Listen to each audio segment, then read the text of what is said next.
The fight of the century, Super Fight 2, The Thrill in Manila, Rumble in the Jungle. In the 70s, bro, boxing is like some saga type shit, right? It's extremely hard to follow, but we know in hindsight how it turns up leading into the 90s and 2000s. So picture this. November 12th, 1982, Miami, Florida. Clear skies that day. Temperature, somewhere between 82 and 74 degrees. Beautiful evening, probably. I don't know. Wasn't there. Doesn't matter. If you ask anyone there, no one remembers because they were at the Miami Orange Bowl, seated to witness the fight of the decade.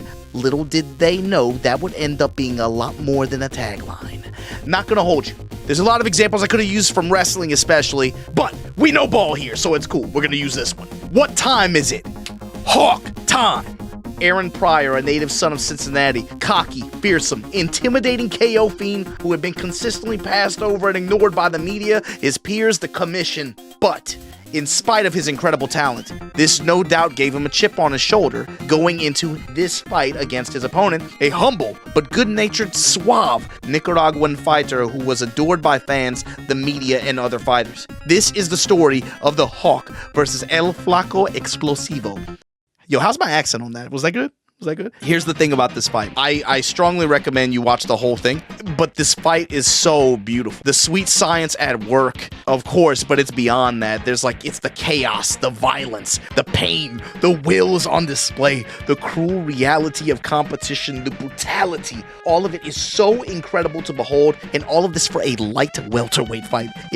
I mean, like, again, if you've never seen this or the rematch, spoiler, please hit the description, check the links. It's one of those things where you gotta watch it even if you don't like boxing. It's that good. It's beyond the sport. The reality of this fight is better than anything George R.R. Martin has written in like 16 years outside of the item descriptions in Elden Ring. Another reason why it's awesome is because everyone in this fight, not even just the fighters, everyone here has a story.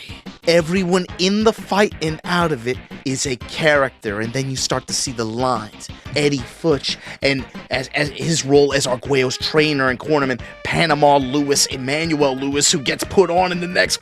Everyone has a story. With the inclusion of Vampire Savior as a throwback title for EVO Japan 2026 and EVO 2026, it gives a game that is one of Capcom's most creative IPs a chance to shine alongside modern competitive communities on a global stage.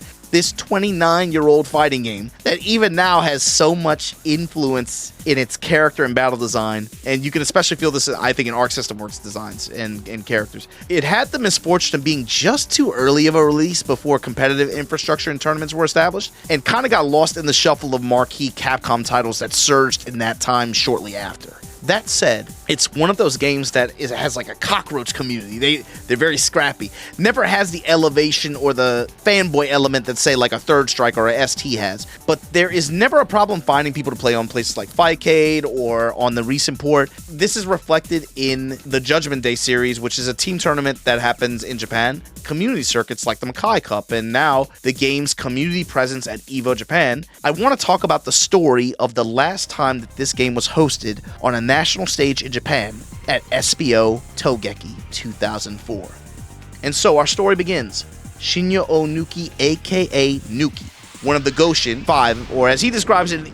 So here's the thing. I don't like saying the gods thing. I want to get away from it because I feel like the Smash Brothers, they co-opted it a little bit. It just doesn't hit the same. I like how Nuki will describe themselves sometimes as like he'll say like the first child, second child, almost like they're Evangelion characters. But we've covered this in some other translated videos. For example, the story of how Nuki met Daigo, their first team up arc. At this point, Nuki is qualified for Capcom vs. SNK 2 and Third Strike, with those being team events where he teamed up with Boss and KO in Third Strike and Inoue and Tokido in Capcom vs. SNK 2. However, this year, for some reason, featured Vampire Savior in singles format, first to one. By now, it's been years since Nuki's Vampire Savior arc. In fact, we translated his story time about it in these videos, check those out, but it's also well chronicled in the Daigo manga. And if you haven't read the Daigo manga, I don't think the whole thing is translated, but I read the JP releases. Part of why it's so great is because it's so relatable, right? So for example, like Lilith is coming out in Vampire Savior, Nuki sees the character art in like a magazine or something, and he's like, oh man, she looks so cool. He ends up playing Daigo, gets his ass beat. So then it's like, oh shit, man, I'm gonna change character. He picks up Morrigan, gets his ass beat. Someone says, hey, maybe you should try Shinko or Lele. Gets his ass beat again, and then he's like, man, this character's trash. So eventually he ends up settling on Bishamon. Fine, I'll challenge Daigo on the same terms. We'll have the same character, the same tools. I'll outplay him that way.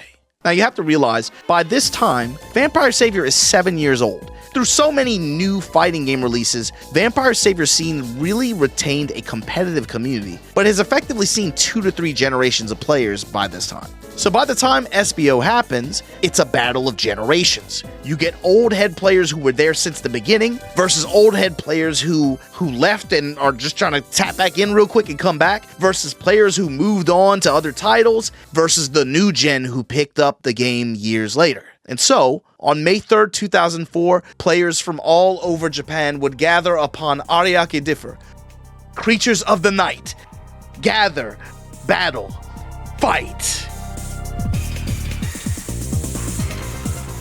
Now, even though Nuki at this point has been away from serious Vampire Savior competition for several years, he enters the LCQ and qualifies. I've discussed this event structure in several other videos in more detail, by all means check those out, but the idea is that to qualify for this event, you had to win a qualifier tournament. By qualifying through the LCQ, he earns a spot in the main event bracket.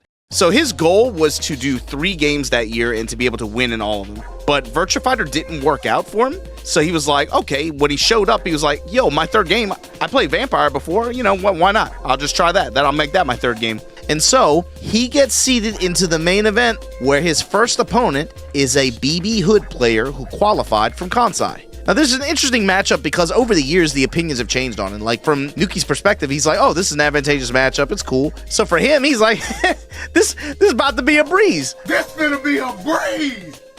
But then, サコが初めて来た時の話します。最初、サコの噂がすごい東京に流れてたんですよ。ごめんなさい、なんかセイバーのスマンパイセーバーの時の話なんですけど、すっげえやつが出てきたと、格ゲー 2D 界に。で、今までぶっちゃけで言ったら俺の中で、もう一生俺と梅原と時々3人だけしか出てこねえっしょこの業界っていう気持ちだったんですよ。まあ時々とは。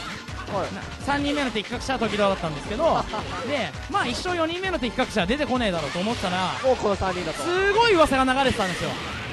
すっげえやつがいるっつって、関西にすげえやつがいる、いや抜きセイバー久々にやった方がいいよっつって、すっげえやつ出てきたからっつって、もうセイバーは俺と梅原はやめてたんですけど、まあそういうやつが出てきたっていう話を聞いて、まあふーんみたいな感じで、まあ一応流す程度に聞いてたんですよ。ただ一回西質のすごい大きい大会があって、その時にその伝説のサコってやつが来るっていう話だったんですよ。でその時にサコが伝説の新宿モアに現れたんですよ。その時にもうサコが関西ではサコさんサコさんみたいな、もうサコさんすごいみたいな、もうなんかもう取り巻きがマジキモいぐらいの勢いで関西のセイバー勢すごかったんですよ、取り巻きが。でなんかもう俺と梅原がカペして遊んでたら、梅原さんも抜きさんもちょっとサコさんでやってくださいよみたいな感じで言われて、もう俺も梅原もセイバーやってないし、いや別にそんな今強いやつとかは別に梅原もまあいや別に興味ないしみたいな、梅原的に言うとまあ別にあんま興味ないよねみたいな感じで梅原言ってて、で俺もそんな、しかも俺と梅原ビシャモンだし、いやバレッタでしょ、ぶっちゃけ8人ぐらいなんですよ。そんなバレッタビシャモン終わってて、バレッタ別にあんま対戦してもしょうがないっしょみたいな、どうでもいいっしょみたいな。ただすごいやつ出てきたんだねってことで、まあ俺も梅原もすげえなんか周りに押されてやらされたんですよ、セイバーを。やれで俺と梅原まあフルボッコされたんですよ。その時俺と梅原も入っても勝てない、超強いなと思って、でもやっぱり梅抜きでも勝てないのかみたいな、その周りのヤジきますよ。ムカつくなそれ。梅原ちょっと顔ムカついてますよふざけんなよと。それはムカつきますね。もう周りすごい梅原でも無理なんだ俺と梅原の後ろで言ってくるんですよ。切れそうっつって、それマジ切れそうなんだけどっつって、いや俺明日ちょっと大会出るし、ちょっとお前徹夜で今日うちで付き合いっつって鬼鈴木と家で猛特訓っすよバレッタ戦思い出しつつバレッタ戦をバレッタ戦で梅原がさすがにさやらされてあれマジちょっとうざいよねみたいな梅原ちょい切れちょい切れだったんですよ。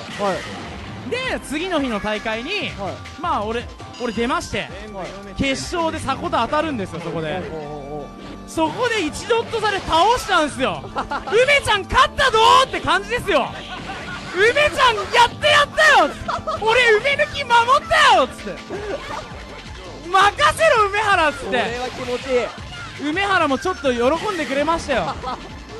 守ったっつって守ったもう何使っても超強くてはい超強いんだけどサコっつってサコさんあこれははい4人目の敵格者出てきたよと梅抜き時々世の続く出てきちまったかとあそれがーはいサコ襲来4人目の敵格なる者ほ So it turns out his first opponent is none other than the fourth chosen one, Sako, using his trademark Boletta, aka BB Hood.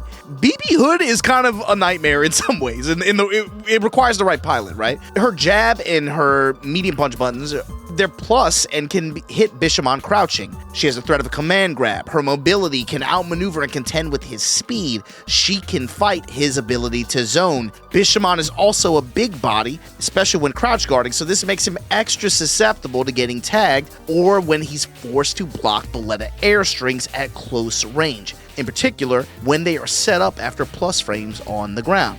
If you don't know, Sako's reputation became widespread for his execution and skill through this character and through this game. In fact, BB Hood has an infamous Infinite named after Sako for, well, now obvious reasons. But it puts everything that happens after this into perspective, right? Like, so the Street Fighter 4 days, the Minot arc in SF5, everything that happens from then until now, all of a sudden it's like, oh, it makes sense. So given that this was 2004 and that these two are very familiar with each other by this point, the twist of bracket fate that has two of the chosen ones going up against each other in round one of a first 2-1 single elimination tournament in a game where games can end in seconds.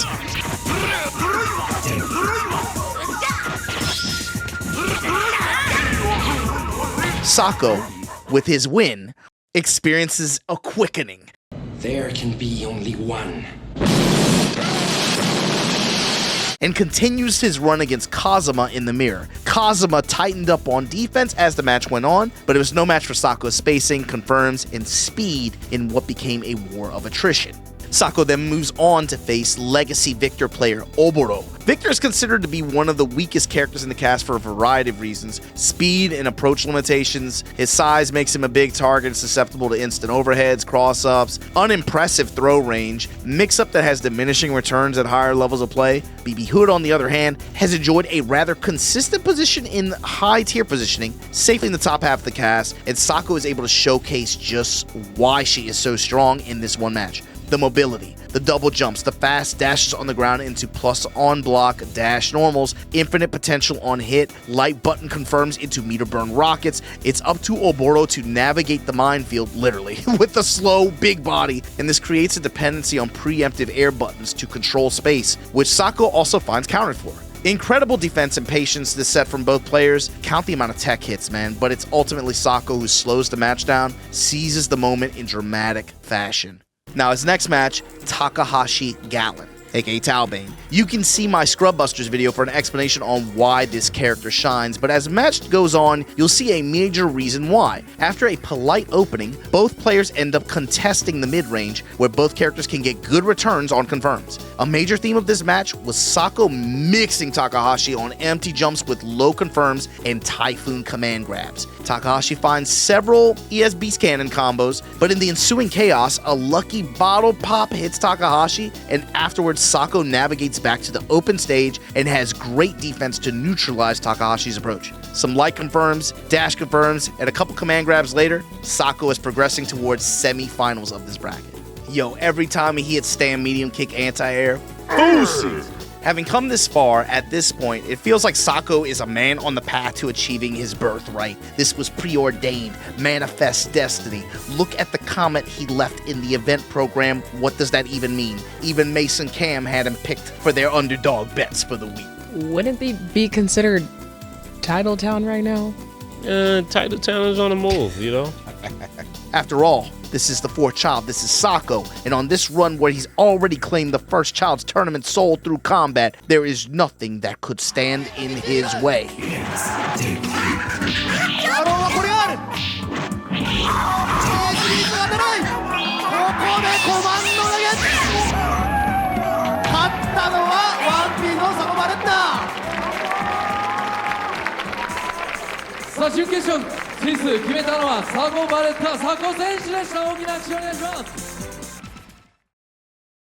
Except, 1 second, this Zabel player just erased Ego Lele, Marin Morrigan, and the other best BB Hood in the bracket, then JV perfected Benzo in less than 30 seconds. And you see, there's also something else you have to understand about this character, and that's, for some reason, if you jump and time the light kick within certain frame windows, there is a bug that makes Zabel jump light kick unblockable.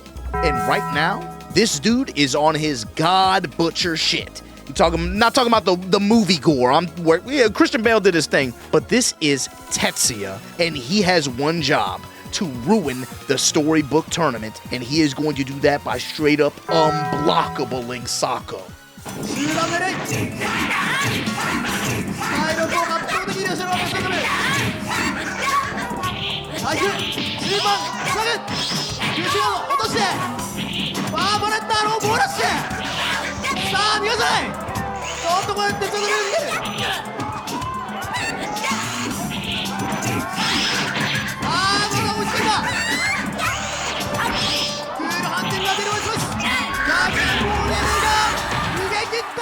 You see, Tetsuya represents the old guard as a legacy Zabel player known for his game knowledge and execution, in addition to patience, all of which he leveraged to make it to grand finals, past gods, demons, and everything and everybody in between. Titles and deities mean nothing to the undead. Now he has but one final opponent. Carrying the souls of some of the best players in the bracket and some of the finest players to ever touch fighting games, he must now face the strongest, youngest player of the new generation of Savior, and the fifth child himself, and another candidate or popular pick to win the tournament. And his character? This dude is a monster. 一応、まあ別にあんまないんで、ハイタニのところまで話しておくと、ハイタニがその後にまあ佐古と俺仲良くなって、前見きとかになってとか、で関西行ったら、なんか劇場とかいろいろあって、その時に佐古とまあ一緒にあっち行った時は話して、ご飯食べたりとかするぐらいのすごい仲良くなって、で今セイバーどうなのとか、サードやんないのとか、俺絶対やった方がいいよとか、で佐古とあっち行ってサード対戦ガチとか30ガチやったりとか、いろいろ佐古とも遊んだりするぐらいの仲になって、ハイタニってやつが出てきたぞっていう話になって、で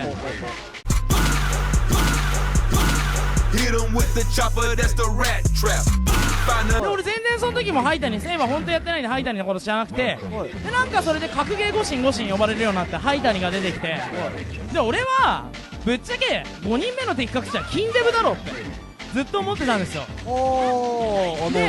でもなんかその2ちゃん、なんで出てきたのか知らないんですよ、ゴシンっていうのは。まあハイタニが超すごいよって話になって、でこの間の攻撃で黒人と誰誘おうかっつって、ハイタニが最近結構やってるらしいっつって、じゃあハイタニ誘っちまうかって言って、ハイタニと初めて対戦本気でしたのがサードストライクだったんですよ、この間。今だから俺もう現役状態ですよね。この状態でハイタニ言ったらめちゃくちゃ強かった、やっぱり全然やっぱ、これは誰しもが認める神だということをハイタニにあそこで感じましたね。それもいろいろもう攻略レベルから反応速度、あと人との発想力の違い、違いますね。すごいところでダメージを取ってきますね。そうですね、もう人が考えれるようなところじゃないところで、やっぱ発想力がすごすぎる。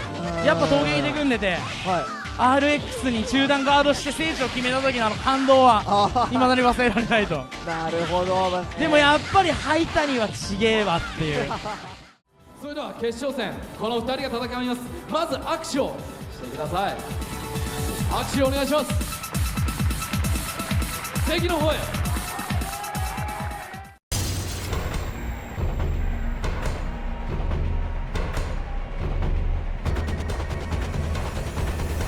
and it's absolute destruction. The hopping jump medium punch, Ralph Wigguming, the ice towers. From the moment the match started, you knew what time it was. Oh, you go into the air, get gripped up. And when all of that has you stressed, the cherry on top, talk to the hand and look at these feet.